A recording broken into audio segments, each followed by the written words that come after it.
What's going on, YouTube? It's Donnie all day. Before I get started, I have to answer a question somebody asked because something was different. My championship ring, this is my volleyball championship ring. Ooh, I had to earn that one. Is really nice, and it's really impressive because it's a championship ring and it's nice and big. And I don't know, I just love it, man. I love it because it's mine and I had to earn it. I played a lot of volleyball and we won. But finally, after 16 years of pro minor league football, I finally got my cool NFL ring. And somebody saw that and they were like, dude, what is that ring? And that's my football ring, man. So to answer the question, what is that new ring on your hand? It's my football ring. This isn't a championship ring. We were conference champions. We were division champions. We didn't win the whole thing. We were one game, man. We were conference champions. We went to the big game, but we missed it. But this is because of all my years of play, 16 years, and I played for the NAFL, NEFL, AFL, and EFL. This is from the NEFL. So it's just badass, man. It's badass. It has my number on it, which is really cool. And that's it. So anyway, to answer the question, that's what that is. And for people who are always wondering what that is, it's volleyball. So all right, let's get into our regular scheduled program. All right, so messages. So I'm filthy. I am absolutely disgustingly dirty. I was just outside doing a bunch of yard work. Where my stump was, you'll see. We're going to do some different stuff. But a couple things, man. I forgot about this blade that I just left out there in the dirt. It broke. It broke. It was one of those Gil-Hibben blades. And I went over and I looked at it and I was like, you know what? I think I need to do something really cool, really special with this blade.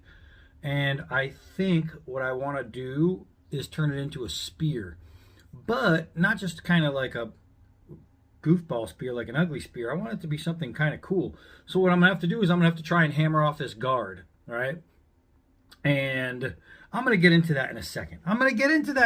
Because I forgot to let you know, man. All right, so we got new knives, so a couple folders that I am super excited about it.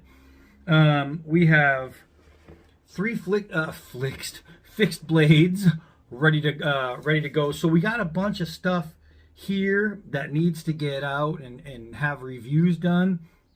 So it's just finding the time. I'll tell you, I have been carrying, my Pocket Warrior, my D-Bad Pocket Warrior that you can even pick up on eBay. This knife is freaking awesome. So I've been doing a lot of work with this knife.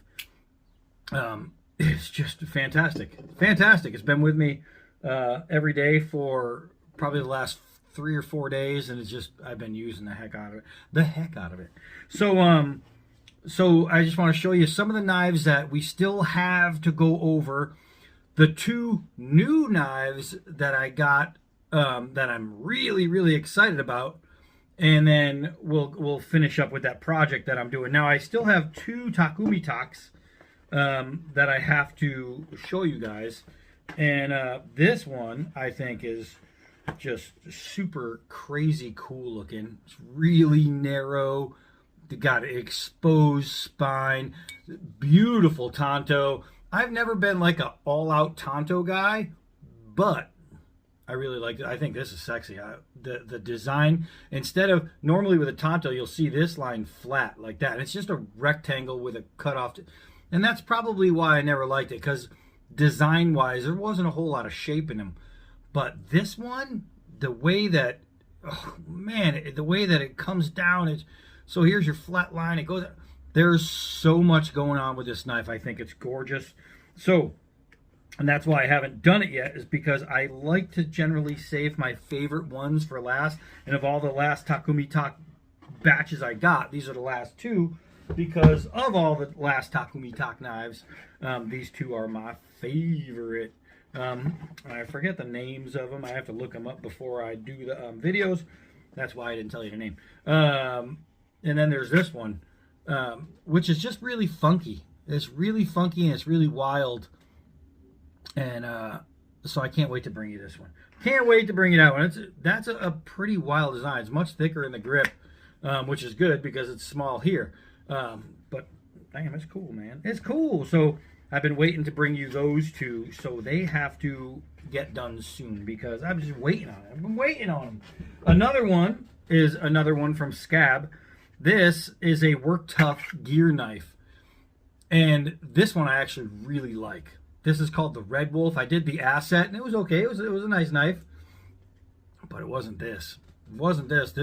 The Red Wolf. This is just a really, really good camp knife. I mean, you look at it, you say, okay, camp knife. You know exactly what it is. You can see the DNA. There's nothing hiding. There's nothing that it's not supposed to be. It's a camp knife. The difference between this camp knife and some other camp knives, it's just a really well-built camp knife. It's smartly designed. I dig it. So I got to bring you that, and that way I can send them back to Scabber. So the two folders I have the Prto, not Prada, but Prto from cjrb. This is a bigger knife than I thought it was going to be, and it's way more attractive than I thought it was going to be. I saw the scale colors, and I'm like, all right, well, it looks like it's going to be pretty cool. It looks like, oh, man, it's way nicer in person. I mean, way nicer in person.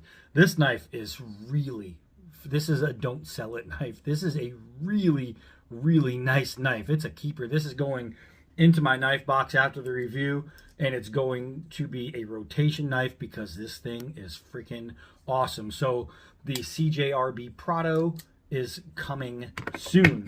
Also coming soon, one that I have been so freaking excited about. I mean, excited. This one has been custom made for me by Andre de Villas. Oh, look at this. ADV Tactical compression lock. This thing, it's got his urban camo. You can see the rolled pocket clip. I don't want to give too much away on this knife. And I can pop it easy to open, but somehow if I just shake it, it stays closed, which gives me enough confidence to where in my pocket it's not just gonna open, because I'd really have to be bouncing around. Let's see. I'd have to really move it hard. But if I'm doing this while I'm walking, just generally, I'm not gonna have to worry about that. What I would love to do, however, even though it's a pocket clipped knife, I would love to make a Kydex sheath so it pulls out this way, so it's ready to boom. And did you see that? The compression lock, when you flick, locks. And this compression lock, you can see it's all the way in there. That's a compression lock held on because it snaps in. You have to pull it free to get it free. And with this lock, you hear how that snaps? With this lock, the more you press, the stronger it is. And this knife, I mean, it's just not going to go anywhere. But I had it specially done. So it says front toward enemy. I'm not going to bother flipping this video around so it's backwards, but it does say front toward enemy, not, I don't know, to knife. You know what I mean? So it's just freaking beautiful. The blade is so big.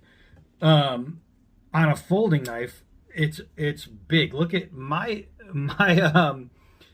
D-Bad Pocket Warrior. This is a big knife. It's a big folding knife. Look at this. You can see how much the grip, right, extend there. But blade to blade, look at that, man. This is a 4-inch blade. This is a 5-inch blade. It's a monster for a pocket knife. But it's just awesome. That just closes. That's it. But I'm thinking to myself, I should make a Kydex sleeve that will clamp on to the pocket. So a Kydex with a folded piece over, and that way I can pull out straight. Now with that, I would be able to remove the pocket clip if I wanted, or make the sheath go right around the pocket clip, and I'll make my own. But that way it gives me a versatile carry, and if I am using it, because it's obviously it's an EDC, and it's something that you would use around the house. I had to put my hand on it so this wouldn't close. Otherwise, this snaps open. I really, really, really, boom. God, that's so nice, man. Really love this thing. So I'm absolutely excited about this. But if I wanted to carry it into the woods where I might be jumping off rocks and things like that, because it goes tip up, I wouldn't want, try and make it happen, I wouldn't want that to open in my pocket and then reach in and stab myself. So I'm thinking a cool Kydex sheath, and I could go backwards and then lift it out this way, but I'm thinking this way, pull it out, and it's right there, ready to go. Golly, that's fast. Ready to go. This thing is super, super dope, man. So I am all out, ready to go with that. So that's it. So I have all those knives getting ready for reviews. Now let's get back to the project. Thinking about doing a spear, and I want to use galvanized steel, nice and heavy, because this has got a little weight to it. So I want it to be really, really sturdy. But what I'm thinking about doing is sinking it into here, right? So it would be like this, and that would leave me, rather than, because there's a couple ways to do this. Put that down gently. There's a couple ways to do this. I could cut this way, this way and this way, and make a stick tang that goes inside, and then it would come, like this. Or if I'm really careful, I could cut this way and this way, then this way, and remove, not even that way. I could just leave that. That's right. Cut this way, so I could cut 2 notches up the blade to an even length, and then slide the round steel post in there. Then I can screw through, boop, boop, through the tang, the new tang, and leave exposed edge and an exposed false edge coming outside the edge of the spear. I'm thinking that would be really super cool. I'd have to worry about, like, if I was going to hit, I wouldn't want this to bend because it's outside. So not sure yet how I want to do it, if I want to just sink it or if I want to do that. But then I'd obviously have to wrap that up. So I'm going to have to clean up this blade. I might have to chisel off this brass, bang off this guard, and then cut it from here, here, so there's no ricasso at all. So I don't know, if I go the route where I cut this way, then it shortens the blade, but I'd still have a long blade. If I go the other way, I'd still have all of this blade, just part of it outside the edge of that. And then I'd have to figure out how to do a wrap around that, because it would be sunk in. So without wrapping around the edge, how would I decorate it? I have no idea.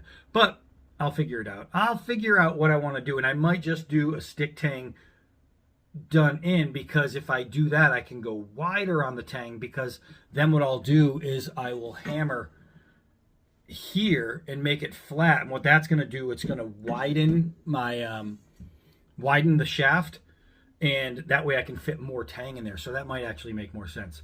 So that is what I'm looking at doing with this. I'm going to make a really cool spear out of a Gilhibben broken knife, and I think it's going to be really freaking cool. So I have to clean this up and then get it going. So got a lot of cool stuff, man. Got a lot of cool stuff, some cool reviews. This Prto, super smooth and nice. This is a great EDC. The crusher, the ADV crusher, it's a cool factor 101. That's just awesome. All right, so that's it. A lot to look forward to. I need a shower. So that's it for this one. Hi, I'm Donnie all day. Till next video.